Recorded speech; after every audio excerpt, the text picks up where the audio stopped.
This is the Mile High 5 podcast with Carl Jensen and Doug Cunnington. We have authentic conversations about the journey to FI, health, happiness, and some very odd tangents. We interview FI experts, side hustlers, people on their way to FI, and those who have reached the other side. Join us every week, and if you want the show notes and links and all that other stuff, head over to milehighfi.com. Hello, world. Welcome to the Mile High Fi podcast. I'm Carl Jensen with my co-host. I'm Doug Cunnington. Doug, so today we're going to discuss questions submitted by our local Longmont friend, Austin. Austin wants to know more about what life in early retirement looks like, and more importantly, how folks draw down their savings. But before we get into that, I have a question for you. Did you ever ponder what your life would, and I guess I should back up a second. Whether or not we're retired is up for debate. We don't have formal jobs, but we both work, kind of like right now. People could call this work. But when you left formal work after you got laid off from your job, did you ever consider what your life would look like in the future? I know you ramped up your side hustles. Is right now, right here, did you ever have any idea that you would be doing this? No, not at all. I tapered down with the intensity that I was working, especially right when I got laid off. Man, yeah, I didn't think about it. But as time went on, this is a horrible answer. I'll try to clean it up here. Basically, I never thought about when I wasn't going to be working and what I was going to be doing, which I don't know why. When I think back when I first got a job, I was in the consulting industry and I wasn't put on a project right away. So they literally pay you and you just stay home. Or at the time, that's what happened. So I worked on my house. So I always kept busy. So I think I probably just assumed, there's a couple things you could work on. There's always like little projects you can do. But generally, the answer is no. I didn't think too far ahead. And currently, like we have a bunch of friends that don't have traditional jobs or don't work at all. So we have plenty of examples to see what people are actually doing when they don't have a corporate job. People fill up their time, it turns out. There's no I don't see many people sitting around bored. No, it's super easy to fill up your time. And you hardly ever hear of people going back to work either. I can think of a couple mentions of it. I don't know these people personally. They would actually be pretty interesting to talk to. If you know someone like that in the audience, or if you are that person, let us know, because it would be interesting to see what drove you back to work. I could think of two, not to derail us, but Robert and Carla. Yeah, I guess they did take time off, but did they ever intend on retiring? Like I know they did the Pacific Coast Trail, the PCT, and Carla's, I know Robert does work full-time. He actually works more than full-time now, I think 50 hours a week. But Carla, she's got another gig. I don't think it's quite full-time, is it? No, I think you're right. I don't know how they framed it. I don't think Carla was going to go back. We should go listen to the interview we did with them and just talk to them. But I think she was doing like corporate law, so I don't think she was ever going to go back to that specifically. I think Robert left the door open, but they quit and had no specific plans to go back to work. That doesn't mean they weren't like, I'll never work again. But Robert, he seems to enjoy work and like all the pieces of it. And I don't know, I have heard of a couple people that went back to work and I don't know fucking why. Like, I have no idea. Robert's an anomaly. It's crazy. Yeah, I'll say a couple of different things about them. One is that they don't have kids, so you've got a lot more time in your hands if you don't have kids. Like after ours get out of school at 3:00, I'm helping with math and I'm taxi, like always driving them around everywhere. So you have a lot less time. They don't have kids. The other thing I'd say is they both seem, like you alluded to, very happy with what they do. I know Robert loves his job, and I think Carla does too. And I think it's a little bit different if you go back to work under their circumstances. I don't know if they were even necessarily bored by not working. I do think they genuinely enjoy what they do, even though they don't need the money. And they made a conscious choice to go back to work. It's not like coming out of school where you have to go to work to get money to support yourself and pay off your student loans and all that kind of stuff. I think it's a lot different when it's a pure choice like it is for them. And right. And that's the thing. Exactly. Like they intentionally made the decision. And I think again, you know what, we should have him on and we could ask like, why the fuck would you go back to work? You don't actually need to. But the thing that jumps out at me is like, even though Robert enjoys working, he travels quite a bit. And I got to think the opportunity cost is off. He's very smart. I'm sure he's making the perfect decision for him.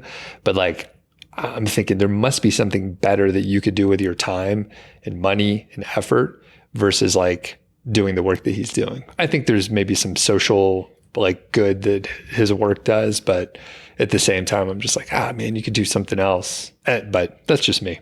No, that's a super good tangent. And that's actually something I think about all the time with people like Robert. Had they just not experimented enough and found like their true calling, like what if he would have had a rule around it that he had to take 6 months off, not doing the PC, just sitting around his house. You wonder if something else would have come to him and he would have no longer wanted to go back to work or maybe gone to work in a part-time situation. Right. Yeah. So we could go on a whole tangent on that, but we'll have him back on. We just saw him the other day. So now we'll direct the same question at you. What did you think about as far as retirement in the future? Yes. So Doug, I think much like you, I didn't really consider it or ponder what the heck I'd be doing. I was just running away from a job I didn't like. And I actually remember the first day, my first full day that wasn't a weekend that I was off of work. I think my last day at work was a Thursday. So it was a Friday. And I remember going for a walk and it was around a park near our house in downtown Longmont. And I remember looking around and it was all like, young mothers pushing kids around in strollers or senior citizens like real life retirees or traditional retirees, I should say. It gave me a little bit of anxiety. I'm like, what have I done? What comes next with my life? I don't know. I've liberated myself from my job, but what am I going to do with my time? And it turns out now I've got 500 more things than I'll ever have time to do in my life, which I think is a very good problem. I never wanted to be bored, but yeah, what we're doing here right now is something I could have never predicted. So is owning the co-working space. I could think of a million different things that I had no idea I would be doing. But it's also good. It's like this, I feel like I'm at one of those nasty buffets from our childhood. And I say nasty, and I liked those buffets where they've got all the like mashed potatoes and roast beef, and they've got the ice cream machine. And I just want it all. And as a kid, I did have it all, but as an adult, this buffet of life, I can't have it all. I got to be picky, but it's a good problem to have. Yeah. And I think, you said, it's a good problem to have. You have 500 things to do. You're still finishing a couple bathrooms, right? That's right. I've got so close to being done with our master bath, and then I got to redo the girls' bath, but that'll be easy. Yeah. We've all heard that before, but you're going to be done with this stuff eventually. I think by the end of October, Doug, like 2 weeks. Don't make promises you can't keep. But are you adding more stuff on top of it? So that's the thing that I observe with you is like you keep adding more. You're like, I should be done in October. And then you pick up a new thing for November. So are you, and I'm telling you, don't add more stuff for November. I am adding more, but it's a good thing. I was just, no, Doug, you're going to appreciate this and like it. So I was out on my walk just now. I went for a walk before I recorded this. And the thought I had was, I'm going to record with Doug. And I've been pretty crappy at the podcast. I've been pretty crappy at the blog. And it's because it's been a side thing. It's been something I squeeze into my life because I've got all this other stuff going on. Like I just finished this huge bathroom remodel that really consumed my life. It took like 40 hours to get the tile done because it was intricate. So I'm not going to add anything, but I'm going to expand on the things that I enjoy doing now, but haven't given their due time. And I really look forward to it because I think if I actually made a little bit of an effort, I think at least Doug, you're a pro, but I am not. I think I could be better with the outlines, with the show notes, which I don't do half the time.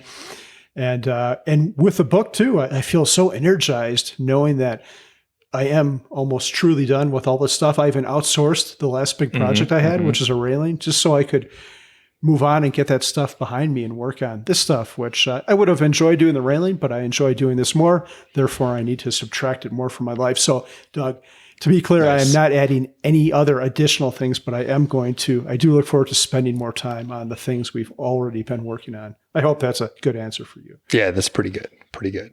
And I think, yeah, the main thing is, like I said, you're like, I'm going to have some free time coming up. Let's go ahead and take on another project. Maybe you see a good deal for a house, and you're like, maybe the time is right again.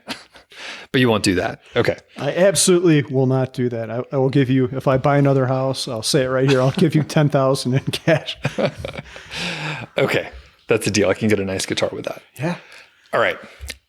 Let's get on to the question from Austin, and really appreciate him sending this in.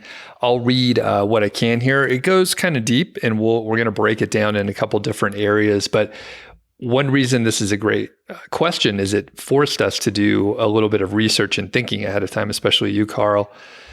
I mean, I had to think too, but you actually went through and made some great notes. But it's about the nuts and bolts that actually you and I haven't gotten into, even though you've been retired for 5+ years. Really, Mindy just went to work, and then you haven't had to draw down on any of your investments at all, right? Yeah, I actually did it for the first time to purchase a car. Should we talk about that now or save that for a different time? No, let's save it for a different time, but I think people know what might be going on. Cool. It's a cliffhanger. Yeah. So I'll read this from Austin. I've been driving around Denver all day on deliveries and listening to a bunch of your podcasts. Definitely appreciate y'all's show lately. It seems like you have been upping the bar and getting some higher level guests. Thanks. We'll take that compliment. Give some specific examples of how people deal with FI and early retirement, meaning what exactly does it look like on a month-to-month and year-to-year basis? I always wonder exactly how people do it. And, again, we haven't specifically had to draw down or, think about it, but we have sort of graduated to the portion where we don't have traditional jobs anymore, and we have a ton of freedom. So we could talk a little bit about that. And I know, Carl, there's a couple of examples that you came up with here. Yeah. Do you think we should talk about these examples? We've got some specific people in here, but this is such a broad topic. And the main thing I think about it is it's not going to look the same for any two people, not the same at all, completely different. But I think there are some main points that we can talk about as well. But like the examples I had in here were Eric, and he was on the podcast a while ago. And when he first stopped working, he immediately started doing handyman work for friends and other people. So he kind of gave himself another job, but it was a job he enjoyed much more than what he was doing. So I'm not sure. Can you really call him retired? Who knows? But he has since quit that, and now he is working on a webcomic. He likes to draw, so he's doing what he truly loves, and so far he is making zero money at it. He's just doing it because he likes to do it. And I think one thing to highlight, yeah, some people would be like, oh, that's not retired. He just changed jobs. But I think it would be similar for the path that you and I have taken. People would be like, from our old jobs, they'd be like, yeah, you kind of retired because you're not doing the same shit. No one's telling you what to do. So Eric, he was in finance, right? He was a mutual fund, numbers guy, right? Yep. We interviewed him, so people could check out that episode from way back. So going from that sort of high level career to handyman work, his peers would probably be like, what the fuck are you doing? And he could say I retired from that.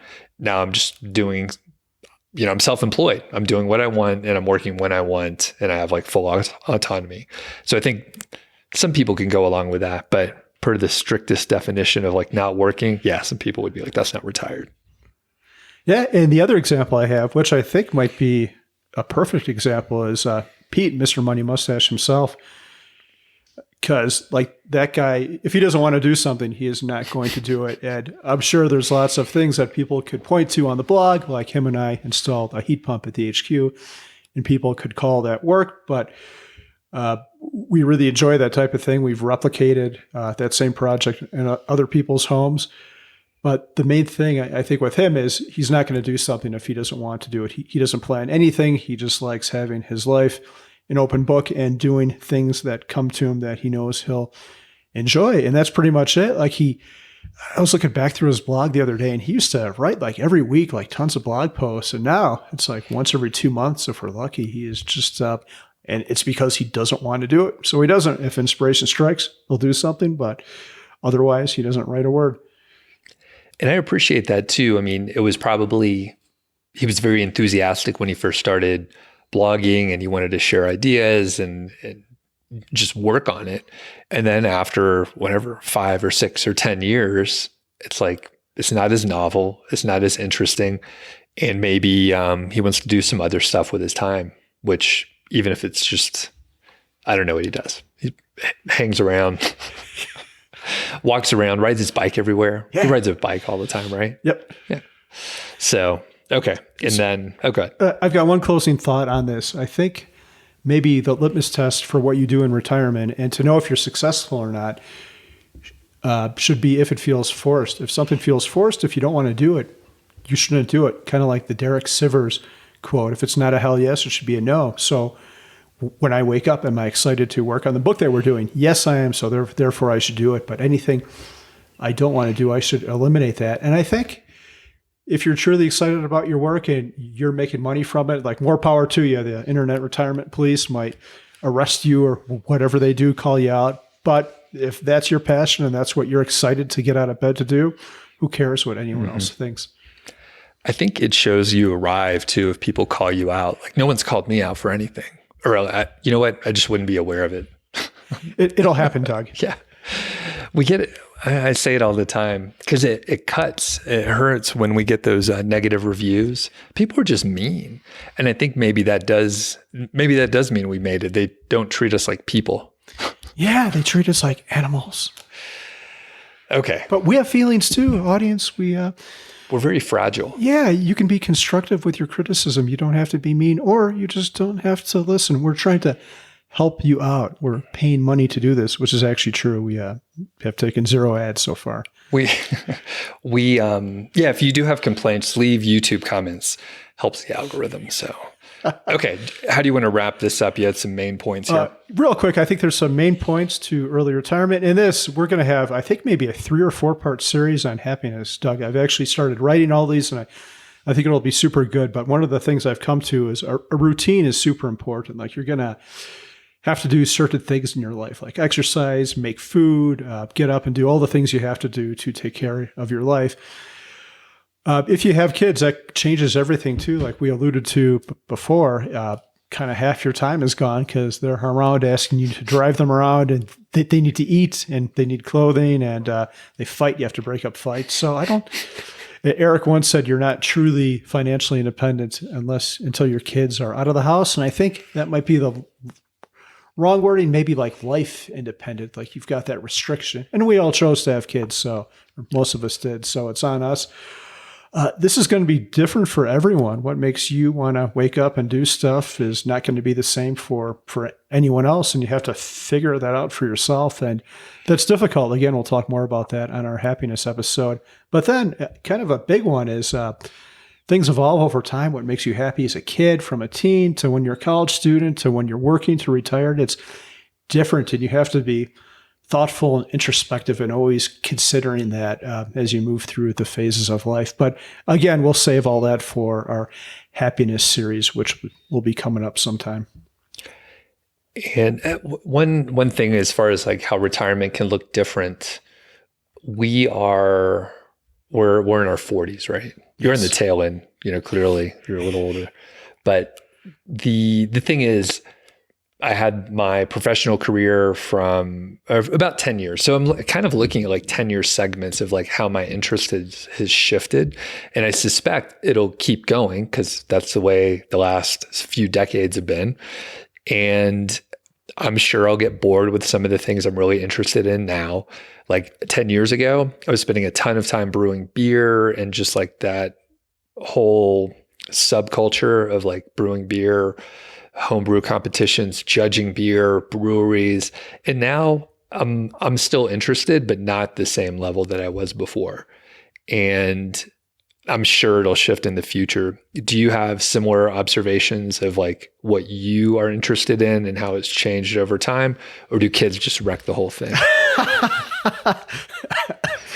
Kids don't wreck it. They just limit the amount of time that you're free to do these things. But yeah, it's completely changed for me. And I was thinking about this today. Actually, I used to be happy and excited to do these home projects, and they still give me a little bit of fulfillment. But now I've moved on, and I'm finally, like, after 6.5 years of quitting my formal job, I'm okay with letting go of all these projects. And I think it was because I was so high strung, and I had worked 40 or 50 hours a week at my job, then the same amount on the house, and then write the blog. And I publish 3 times a week, and it took me these 6 years to wind it down. But now I absolutely love the thought that I don't have to do that anymore. And I could spend 2 hours a day at the gym, listening to a podcast, doing weights, or walking around the track. I love that I'm going to be able to finally have the time to finish up the book we've been working on and work more on the podcast and see where we can take it. So a year or two ago, these thoughts would have given me anxiety. I'm like, you need another project. Like, hence this house we bought that I probably should not have purchased. I'm not doing that again. Again, $10,000 to you, Doug, if I buy another house, another project house. Yeah. And I was to that point, like I was just telling him, like, I've done so little like this year. I wonder you probably still think currently that I'm like super lazy, which is why I'm a great partner to write this book with you.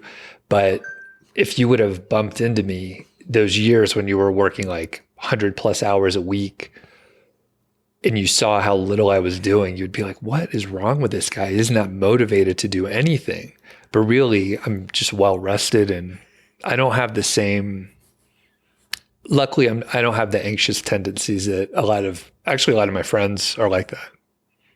Yeah, I actually just assumed this whole time that you were in your basement there working on your side hustle. So all this is new to me. I didn't know. I knew your life was pretty carefree and a little bit less high strung than mine, but I didn't know it was that. But that's great. That's the reason you can put up with me. I can be difficult at times. So it works out. It's actually complimentary. In the Soundcheck, we were talking about paper notebooks and stuff like that. So I have this notebook here, and there's like some sticky notes in here. It looks like it's used pretty well, right? So I brought this. It was in my backpack, and the last time I wrote in it was a fucking month ago, and then before that it was like another month. So this is just, it's kind of staged. Like, I don't know. It looks like I'm busy, but I'm really not that busy. It does look good. I saw that, and the pages, like from here, are a little bit ruffled. So yeah. Okay. Yeah, just throw it on the ground, get some dirt on there. And yeah, it looks like I'm working really hard, but yeah, it's mostly blank. Okay. So Austin actually did write some good questions, and I can't believe we're so far in the episode and we haven't even read the first one yet. But did we close out the portion that you wanted to cover for this? I think so. Okay. I have a lot more to say on all of that happiness and early retirement. I think it was funny, real quick, Doug. Last Wednesday, I was in a hotel in California. The next day, I was going to Camp Fi, and I woke up at 6:43 a.m. in the morning, and I'm like, oh my God, I think I figured out like all the pieces to happiness, and I'm writing about it now, and we'll talk about it soon. Like I woke up and I think I was dreaming about it or something. I look at my watch, I'm like, holy shit, this is like an epiphany. So it's good. So you actually wrote it down? I did. Wow. Okay. I can't wait to talk about it. I've been thinking a lot about it too. And we have even mentioned when we finish this first book and launch and get it out the door, I think like a practical guide to happiness with our spin on it. That's the next one.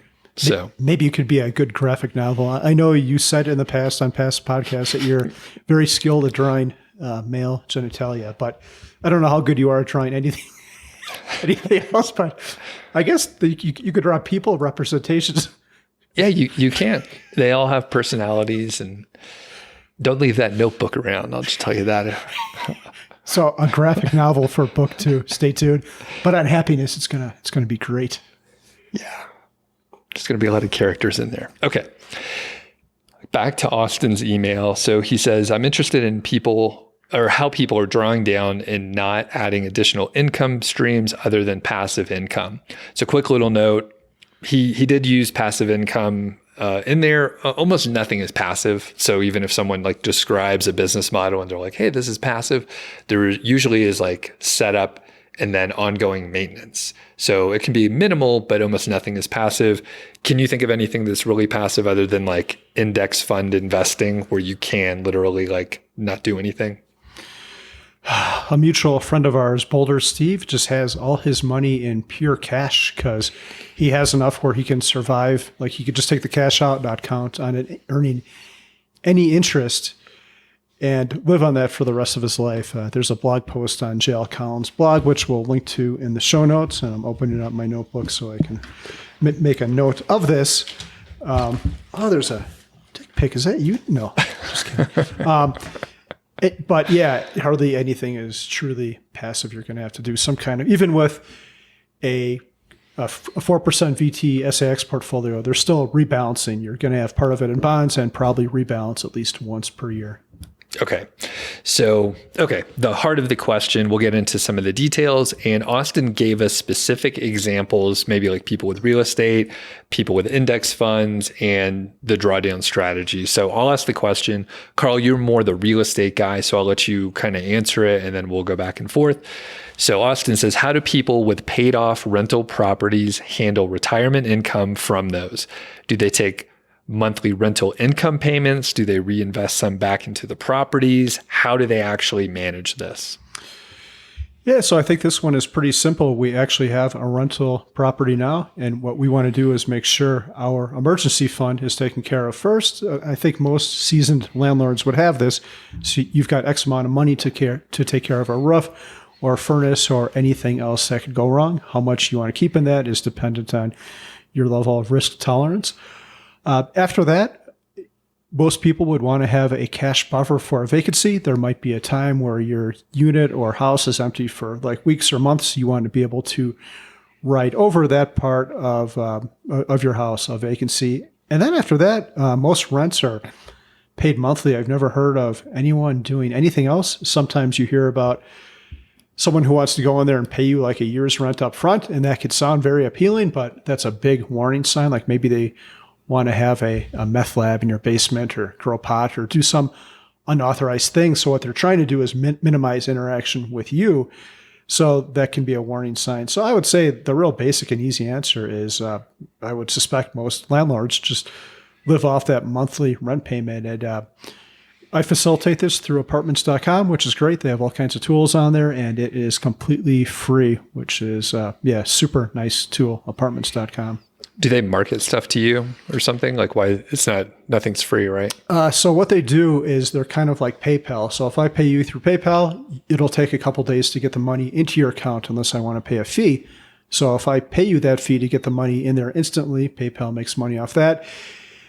If it takes a couple days, PayPal makes money off the float, all that cash they have sitting around waiting to get to its final destination. So I assume that's how they do that. And I think they have some other services you can pay for, like you can pay extra to have a fancier listing or more photos or something like that. Cool.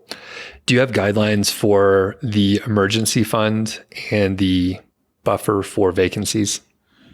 Yeah, that's pretty interesting. The main thing I would say is if you have multiple properties, like you might want to keep X amount per house, but if you've got multiple properties, all the furnaces aren't probably going to go out on the houses simultaneously. So you could leverage that, and it's not going to be, if you have 10 houses, your emergency fund isn't going to be 10x one house. It might be 3x or 4x. Again, whatever you feel comfortable with. But yeah, I haven't really thought about any guidelines. I think it really is different for everyone. If you're in a place like Colorado where there's hail, maybe you want to account for a new roof if you don't have insurance that's going to cover that. I would say it depends on a lot of variables too. If you've got a new condo, there's probably going to be a lot less that can go wrong with that versus a house from the 80s where a lot of the mechanicals are older and it's got a yard and an exterior that you have to take care of. So I don't think... You don't know. Yeah. You don't know. Pretty much. Okay. Mindy wrote a book, right? Yes. It's probably about real estate, isn't it? Yeah. I bet it's in there. I bet there's some guideline, like a month and a half or some ballpark. And then it's like, if your house is 100 years old, put more in there, right? So there's some guidelines out there, I bet. We just don't know them. Okay. It's okay if you don't know. So I think overall, as a person who doesn't have a real estate business or interest, it sounds like you just run it like a business. You can live off the cash flow. And our friends, Chris and Deb from Go Bucket Yourself, if I remember right, I'm pretty sure they did real estate and they have some cash flowing real estate.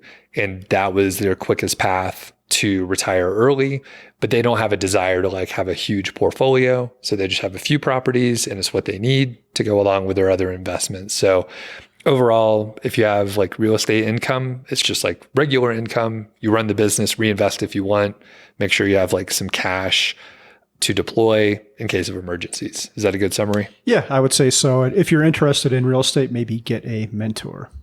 Perfect. Okay. For the next part, Austin says for people with, say, $1 million invested in index funds, what withdrawal strategies do they use? Do they take a monthly withdrawal or an annual withdrawal? Is it a variable percentage? Do you use the 4% rule? What do you do to start getting money out of there? Yeah, interesting. If you're going to do this, the first thing you would have already thought of is how much you're going to take out per year. So let's just say we're doing the 4% rule on $1 million. So you're going to need about $40,000 your first year of retirement, or that's how much you're going to take out. The first thing I think, and again, we are not financial advisors. This is what we would do. We are not telling you to do this, but these are our ideas. The first thing I would do is turn off the dividend reinvestment.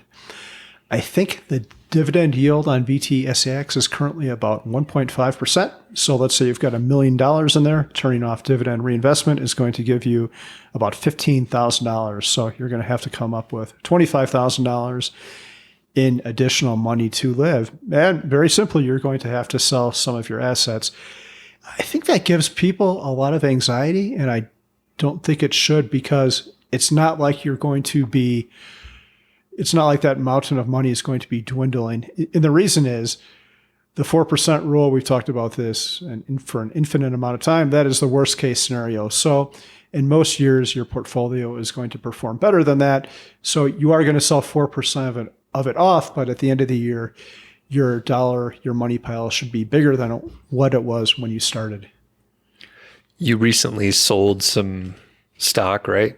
I did. Did you have anxiety, even though you know intellectually that it was okay? I did. It gave me a lot of anxiety. But the funny thing is, Doug, and I found the same thing happens with me with big purchases. Like I bought the concert for $10,000 and going up to the point where I'm clicking the button and putting all my information in, like putting the credit card number in for the concert or deciding which stocks I'm going to sell. I have a lot of anxiety. I'm like, oh, this doesn't feel right, because I guess it's because I hardly ever do it. Spending is a skill, just like investing, and so is selling your assets. But after I hit the submit button, I felt really good in both cases. Cool. I don't know if that was the question you even asked. No, that is it. I mean, even though you know that like you should sell some stock so that you could buy something that you need. Yeah. It's still stressful. Yeah, it is. It is pretty stressful. And that I actually just did that a week or two ago, and that was the first time we've ever done it, I think. Yeah. Okay. Yeah, because in the past, I think you said, Mindy had some income coming in from selling a house. Commission came in, so you were able to pay for vacation or whatever, some big expense that was coming up, so you haven't actually had to do it. And I think, the reason why is because we spend 40 years just accumulating, and we're like, okay, stay the course. Like we're doing long-term planning, and now it's like, okay, now do the opposite. Just unravel this whole fucking thing. So I think that's why it would be a little stressful. Yeah, and it's a quick pivot too. Like you said, we're saving, and then we're selling. And I think it's also maybe an acknowledgement of that we're growing old too. Like, oh crap, I'm actually at that point in life too. It feels like another phase. Yeah. You start getting colonoscopies all the time. Absolutely. Yeah. Those are kind of fun, though. I don't know if I had to sell stock or get a colonoscopy. I'm not sure which one I would choose.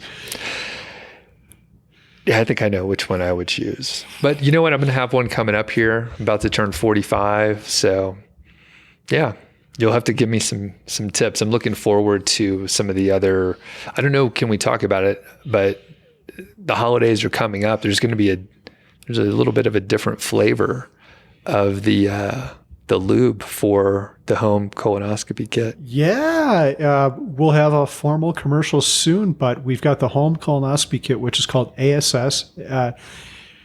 What does that stand for? At home sphincter scope. And we mentioned in the previous one, they had a pumpkin spice lube for Halloween, and now they've got some new flavors coming out for Christmas, including eggnog and peppermint. Nice. I love peppermint. Okay. Are you team eggnog or not? Eggnog is controversial. Yeah, you know what? I'm not a super huge fan, but I've when it's around, I'll try some to see if I really like it. But these days, I'm trying to stay in shape, and I know there's a lot of calories in that. There's a lot of dairy fat in there. Yeah, it's not good. It's good, but not good for you.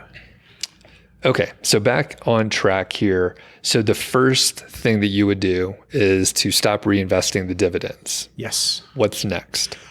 So Austin also asked us about frequency. How often would you do it? And I think this is entirely personal. Some people might be better off selling all their stuff at the beginning of the year in one fell swoop, and then the cash is just sitting there.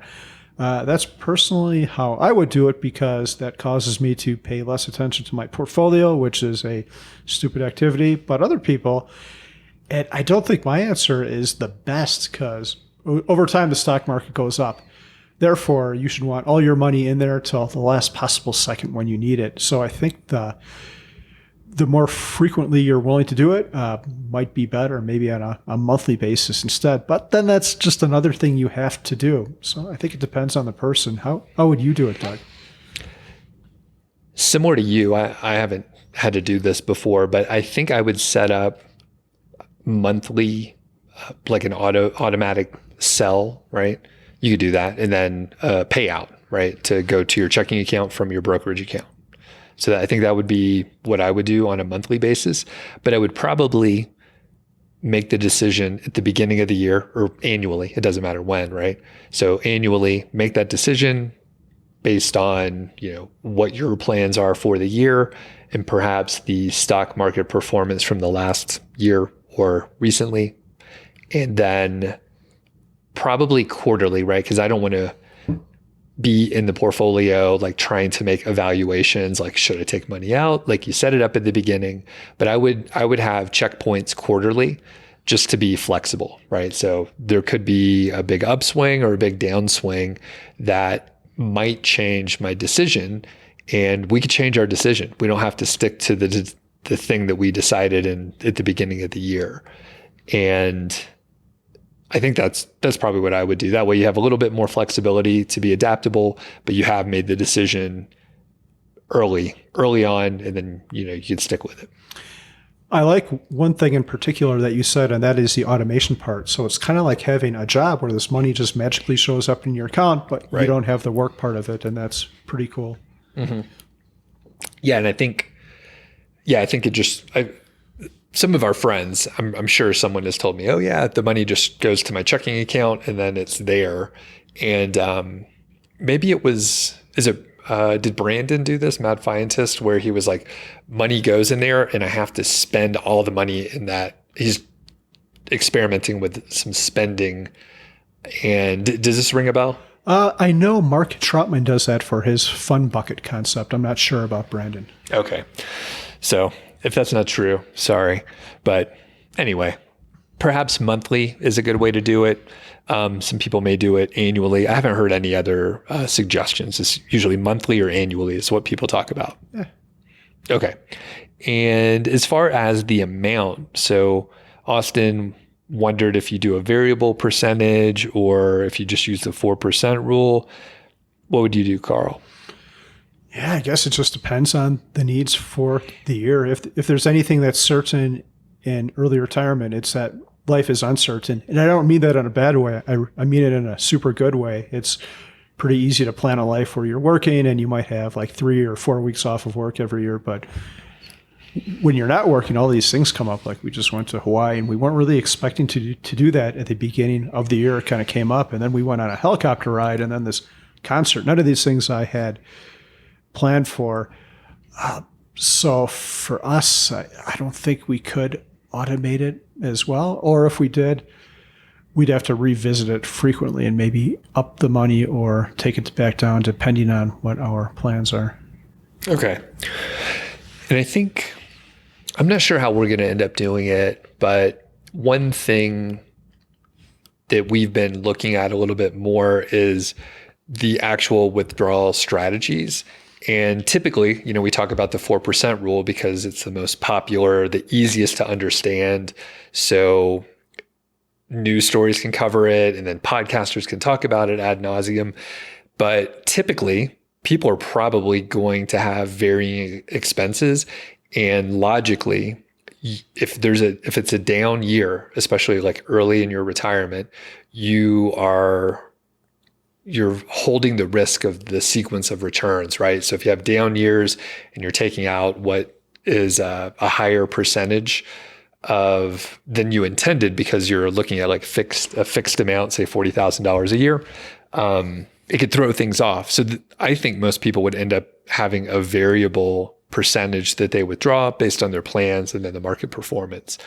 We're going to link up to the FI Calc app, which has maybe like 8 or 10 different withdrawal strategies, and they're explained fairly simply. Some of them are a constant amount, $40,000 a year, and then it goes up with inflation, or maybe it's 4%, or maybe it's something a little different, right? There's a lot of different varieties. Some of them say, hey, it's a minimum of, say, $20,000 a year, but never more than $100,000 if the market goes way up. So there's all these different ways that you can withdraw differently based on what your goals are and what you want to do. And they all have different pros and cons and ease of implementation versus like the maximum returns and all that kind of stuff. Have you gone deep into any of this? I have not. It's very fascinating, but it could be overly complicated versus just like we're saying, kind of look at the year, be a little flexible, and know that some years you're going to be able to spend a little more, withdraw a little bit more because the market's up, or if the market's down, maybe a little less. Sure. So, but you can make it super complicated. One other factor I'll talk about while we're on this topic, and I'll make it quick because we're going to talk about it a little bit more in a different context later on, is that in our case for healthcare, we don't want to be on Medicaid, where if you don't draw any income, that's what you would be shoved into. I just don't like it. Healthcare is pretty weird in that there is not a wealth test. So you could have $10 million, and if you have no income, you're on public aid for health insurance. And I don't want to do that. So we always want to have some kind of income, and you could generate that through capital gains so we don't have to be on Medicaid. But that's a whole other topic, where you're drawing your money from. And one point in that, I heard Sean Mullaney talk a little bit about this past weekend at Camp FI, is you probably don't want to have all your money in an investment that wouldn't allow you to generate income. And you kind of need it anyway if you're going to be an early retiree. It's difficult to get your money out of a tax sheltered thing like a 401k or something like that. It can be done, but it's complex. So think about where you're going to draw your money down to. Mm-hmm. And actually, quick tangent. You mentioned you want to have some income, right? So that you're not on Medicare. Yes. Medicaid. Medicaid. Yeah. I always mix those up. Me too. I can't remember. I was talking to Elizabeth, right? And I was like, why didn't they name them different things? It's like naming two roads that are right next to each other. It's like one's court, one's circle. It's like, fuck, just name it a different thing. Okay.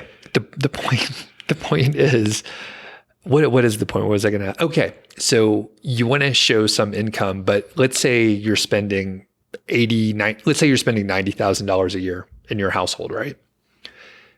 How are you spending that money but not showing income? Well, you would generate that. So how are you spending the money? But what was the question again? How do you not have income if you're spending money? I guess if you were in a situation where maybe you just have a big cash pile and you're living off that, like maybe you saved a bunch of money in cash before you retired, in that case, you're going to have to sell something or generate income to stay off Medicaid. And you said Medicare because you think I'm that old, Doug. I know what you're doing. It's a Freudian slip. You mentioned that you guys are personally concerned that you don't want to show zero income, but that's not a risk because you're spending money, right? Yes, and we don't have big cash reserves. So in our case, we are going to have to sell investments. But I mean, there's ways to, like, we could potentially sell investments that don't have a lot of capital gains that would give us enough money to live off the year, but that would still keep us under Medicare. Like, we live in Boulder County, which is an expensive cost of living place for those calculations. So, and I don't remember what exactly the number is, but I think if we didn't specifically try, we could find ourselves in a place where we didn't generate income. Like, another one is if we just took the principal from past Roth contributions, which isn't taxable. We could do that now, even though we're not 59 and a half, just the contribution part, not any growth on it. And that none of that is taxable. Right. Okay. Yep. I always wonder that sometimes.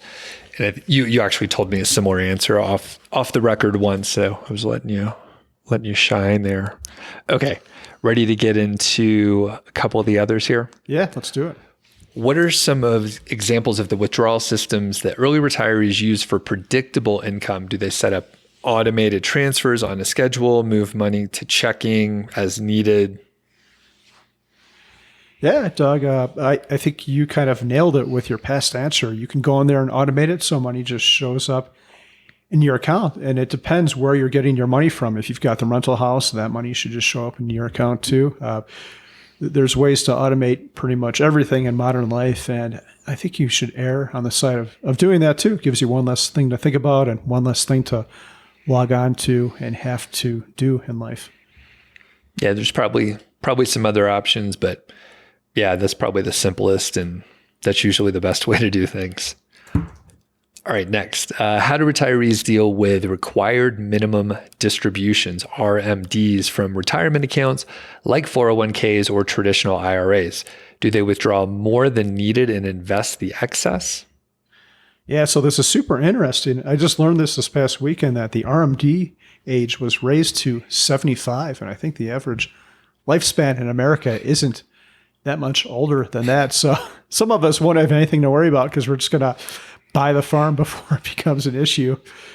But we got back to or let's talk about the healthcare issue again. If you need to generate income and reduce your chances of paying RMDs, you can do Roth conversions. And that means you're going to take your Roth IRA, your normal IRA or 401k and convert that to a Roth. So it becomes tax-free in the future, but you pay income tax on every dollar that you convert now. So if you really don't want to pay RMDs, if that's really a concern for you, you could start doing those conversions right now. And that's something we're going to be looking at when our income goes down, right? So once I taper down and our income is much lower, then we'll start making those. So just a transfers or conversion. We'll just do the conversions over to Roth. Yep. I think the other thing to keep in mind with this too is RMDs start at 75, but you could start taking money from your accounts, I think, of the year when you turn 59. So that's 16 years of runway that you could just draw down your 401k to meet, or your IRA to meet your spending needs, your annual spending needs. So why not do that as well? It keeps things pretty simple. Nice. And then if you had excess, Carl, what would you do? Yeah. So Austin asked this as well. I would just put it in a post-tax account. So if I had some RMD problem, I'm old and I have to take out $300,000 a year, then I guess it just goes to post-tax, or I buy a helicopter or some crazy do thing. Cool shit. Yeah. We should go crazy. Yeah. At that point, you could put it in another account to grow more, but you're old. So I would say fucking spend that money, right? Hell yeah. What are you waiting for? Yeah, kids don't need it. What tax strategies do early retirees employ? Do they use Roth conversion ladders and other methods to optimize taxes on withdrawals? And how do people make sure they don't withdraw too little and end up leaving excess savings? Doug, that last one is a pretty good problem to have. Having too much money is what Austin is implying here. And if that happens, I think we can help people with that problem. If you have excess money, we'll send you our routing number and bank account number so you can wire it to us and we'll go buy a helicopter. Yeah, this is going to be different for everyone. And I think the main thing it depends on, Doug, is where you have your money. So if you have a ton of money in post-tax accounts versus having a bunch of money in tax-sheltered accounts, that is going to change how you do things. And and there's things you can do for a post-tax account. I guess we can talk about that now. If you have, so capital gains for a married couple start at about $90,000 and $45,000 for a single person. So one strategy that I learned about a couple of years ago that I didn't know existed is, and this is obvious, if you have a lot of capital gains but aren't going to bump up against that number, you could sell enough stuff to not have to pay capital gains and then just buy the same thing again. So you're resetting your cost basis, if that makes sense. So when it actually does come time to sell it, you're minimizing the amount of taxes you're going to pay. And that's called capital gains harvesting, I believe. Mad Scientist has a good article about that, which we'll link to. I've heard of that. Yeah, that's pretty smart. But if you had a ton of money in pre-tax stuff and you want to retire early, maybe you do need to do something like, a SEP plan or a 72T or a Roth conversion so you can get at that money before you're 59. So in that case, you would want to take money from your pre-tax investment instead of, if you don't have money in post-tax. Can you describe the Roth conversion ladder? Like what mechanisms happen? How do you implement that? So you're going to take money from your 401k and convert it to a Roth. And I believe, look up the details. We are not tax professionals or professionals in much of anything. So say you do $80,000 for 2024. You have to pay $80,000 in income tax for 2024. But I think you have to wait 5 years of time. After 5 years of time, you have access to that $80,000, even if you're not 59 and a half. Not anything it grows to. So if it grows to be 120,000, you can only access 80,000 of it, but that 80,000 could give you something to live on before you hit 59 and kick. Okay. So it's still the same kind of rule where you can touch the principal, right? You could withdraw the principal. Yes. Okay. So it's the same idea. You're just converting it over, but you have to wait 5 years. Yeah. So a lot of these plans it takes a lot of planning, like the separate but equal periodic payments. You have to, I think, declare exactly how much you're going to take out for the next 5 years. And again, look this up, go to madscientist.com or your tax professional. So they take a lot of planning. You kind of have to know how much you're going to need to spend in the future. But if you can do that, you can have access to your pre-tax income ahead of time or your pre-tax investments. And someone made the case, this was actually on Mad Scientist, is that there's a 10% penalty hit if you access these funds ahead of time. So if you just took a withdrawal from your 401k now, you'd have to pay a 10% penalty. But this guy made the case that it might even be worthwhile to do that because the 401k saved you from a much higher tax rate than that. Like, I can't remember what these are called, like marginal tax rate or whatever. But any dollar you put into your 401k was taxes you didn't have to pay from the top tax tier. So especially if you're making a lot of money, you saved yourself like 25 or 29 or whatever your tax rate is. So it might be worthwhile to just take the hit and grab that money without doing anything exotic. Mm-hmm. Okay. So someone could get at the money a little bit early. I personally, I wasn't aware of this whole world or the fact that you could get to that pre-tax money sooner. I didn't know there were mechanisms, even though you have to jump through some hoops and all that. So once Elizabeth and I decided that we didn't want to wait and didn't want to wait to get to that money, we were just like, okay, we need to invest in a brokerage account and have flexibility.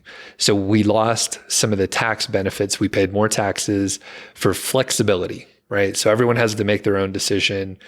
And there is a case also, like if you look at the right years, I'm pretty sure if I just would have invested and maxed out everything in the 401ks, I would have come out ahead because the market grew so much in those years. it's not like that all the time. It just happened to be that decade or whatever that was really on fire. I didn't know it at the time. No one did, right? But the point is you have a huge amount of flexibility with the post-tax brokerage accounts, and the amount that we have invested in the pre-tax IRAs or traditional IRAs and all that stuff, it will be very sizable by the time we hit 59 and a half. So it seems, actually we got some hate mail like, hey, Doug, you shouldn't tell people not to invest in those, but there are specific reasons why you might consider it. It's not right for everyone, but we made that decision. It maybe wasn't the best decision if we look back, but it was fine and everything's fine. And we have a lot of flexibility now. Yeah, I think that's a great point. That's probably underappreciated. So if we think of it, there's 3 different buckets. One is a pre-tax 401k. Another one is a pre-tax Roth investment, and another one is just the brokerage account. But each of those accounts have distinct advantages. Like the Roth, you could take your principal out before you're 59 and a half, but you can't get at the rest. The 401k, you can't do anything with unless you want to do one of these complicated tax things. But the post-tax brokerage, it's kind of like a Roth, because unless you two take a whole bunch of money out, like you could probably take, let's say you put $90,000 in there and it grows to $180,000. You could take that whole $180,000 out, assuming there's no other income, and not pay any taxes on it because you're still under that capital gains rule, the capital gains limit. And then there's the standard deduction and all that. So I think the post-tax brokerage account is never talked about in the FI community, but I think it's underappreciated. And as long as you don't have some crazy ass lifestyle, you're probably not going to pay taxes on it either. You'll pay the taxes up front, just like a Roth, but you're not going to pay them on the back end. And like you said, it gives you another lever to pull for flexibility. And one that we really didn't get into, I mean, it's a HSA. Do you guys have an HSA? Yes. Okay. And that one gets like even better tax benefits, right? Yeah, I think that's like tax-free on both sides. So you save a little bit of income tax, and then when you use it, you don't have to pay any taxes either. It's great. And we weren't aware until the last few years, and when I started consuming a lot more, fire content and stuff, and I was like, oh yeah, we should do this. So we got started a little too late, but luckily our other buckets are pretty good. But I mean, that would be another distinct fourth bucket, right? Yeah, and HSA is great. I'm pretty sure, I should know this, but you can get at the money after a certain age, even if you don't use it for health stuff. Okay. Yeah. See your tax professional again. Don't trust us. But, yeah. I took our HSA and we had a flexible one, and I bought a bunch of Tesla stocks. So our HSA is kind of substantial. So I'm gonna have to come down with some kind of good chronic diseases to spend it down, I think. Wow. That's great. That's like having like a huge investment in your Roth, Yeah, kind of. I guess as long as we can get at it without being sick, because I prefer not to get sick. Yeah, Yes, not worth the cost. Okay. So I think we covered that pretty well. Next is ending up with excess savings. And Carl, you mentioned that's a good problem to have. And I say, go to a pro, go to an advisor. And a year ago, if you would ask me 6 months ago, I probably wouldn't have said, go to an advisor. Even when I hear some of our friends are like, oh yeah, like when you are starting to plan like further out, then you probably need to go to a pro who knows what's going on and like certain checkpoints that you need to take a look at. Elizabeth and I personally met with Travis and Eddie, our friends over at Downshift Financial. And the thing is, they're fee-based. They're not assets under management. So those are the folks you have to look out for. You should be, I think there's websites with directories so you could find someone that you want to work with. And the thing is, the pros see this all the time, so they can look at your balance sheet and they know certain checkpoints that you need to pay attention to in general and say, hey, you have the RMDs are going to be a problem if you don't start doing things a little bit sooner. Like you said, you got 16 years, so it's not going to sneak up on you. But if you're not paying attention, maybe you're getting older, you forget stuff all the time. So if you go to a pro, they can help you out and guide you. And like I said, I'm surprised that I've like changed my tune on that. But I heard advisors like Joe Saul Seehigh, he mentions this every now and then, Stacking Benjamins. He's a former financial advisor. And it's like, when you actually start planning, like once we're past the 4% rule and you're trying to make a plan for like 45 years, you might need someone to take a look at it that's not just in your circle of friends, right? Who's like, hey, it looks good to me. You got a lot of money. Yeah, Doug, I think you make a really good point. And I've come around to this too, so much so that Mindy and I actually are going to hire someone to look over our stuff. It's not going to be as in-depth as you, but we want to make sure there's no optimization. So I think where a fee-based advisor might not make as much sense, or an advisor might not make as much sense as when you're young.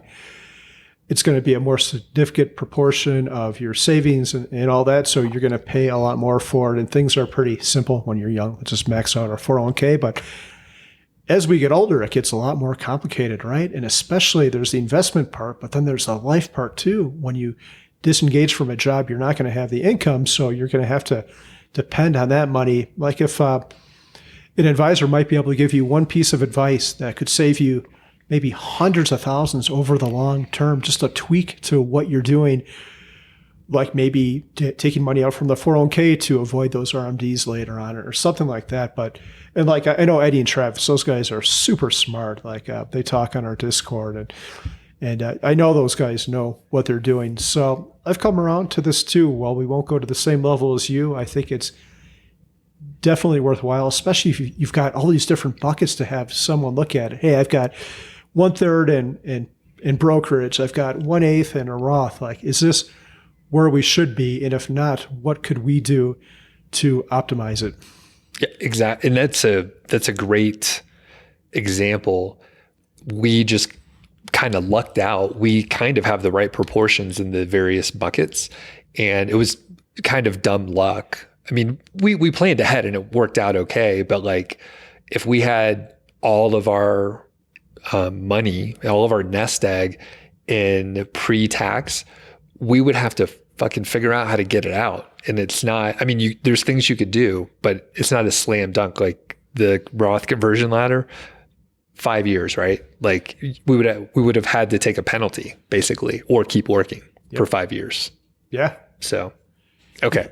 And those investments, those kind of instruments are complicated too. So a tax professional is going to be able to guide you through them and sign off on it so you don't mess anything up, which is critical. You don't want to have the IRS sending you letters in the mail.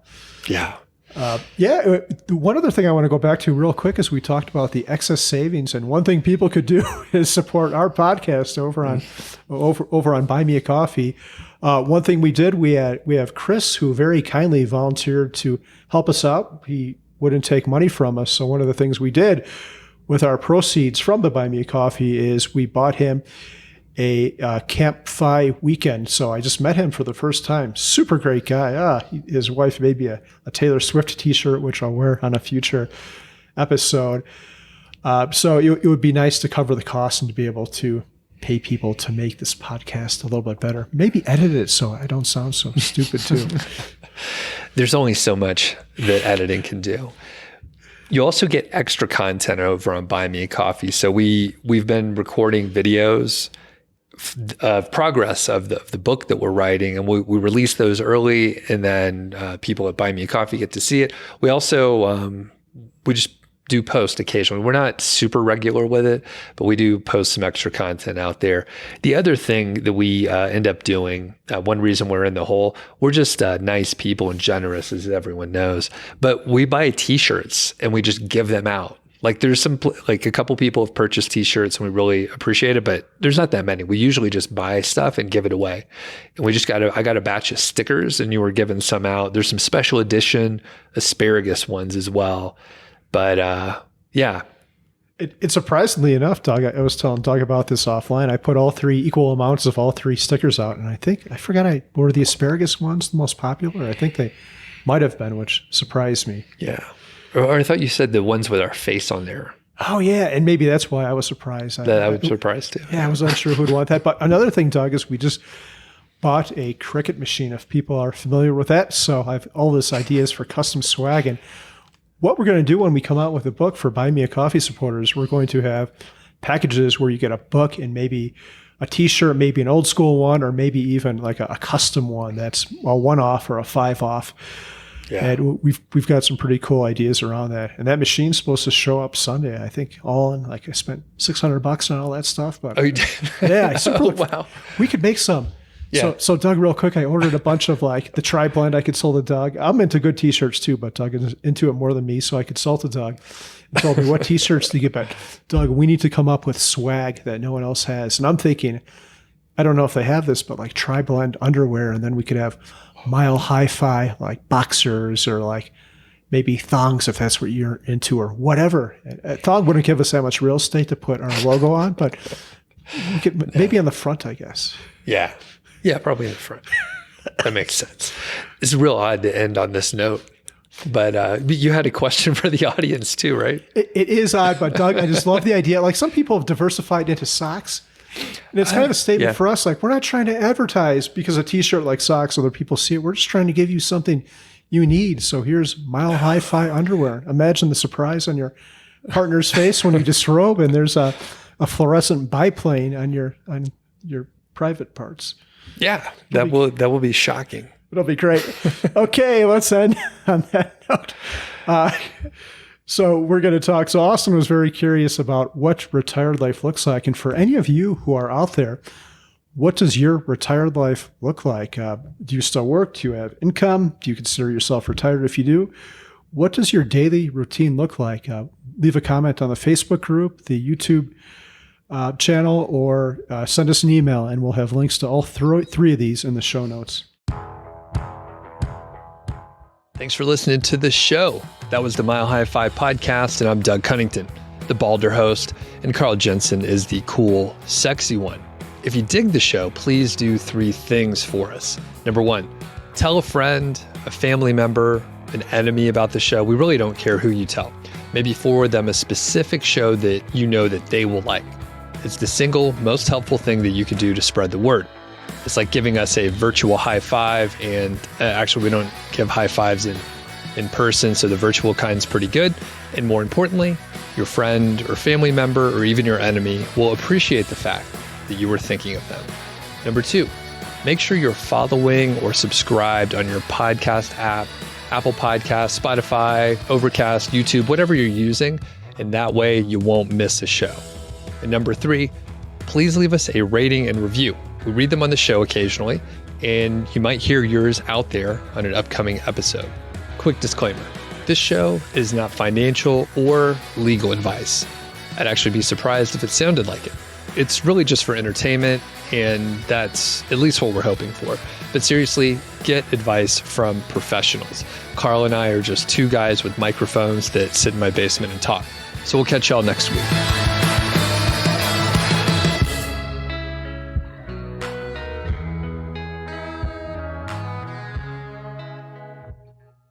So we're out here in the mountains writing again, and we have a similar setup where we're like sitting at a table across from each other.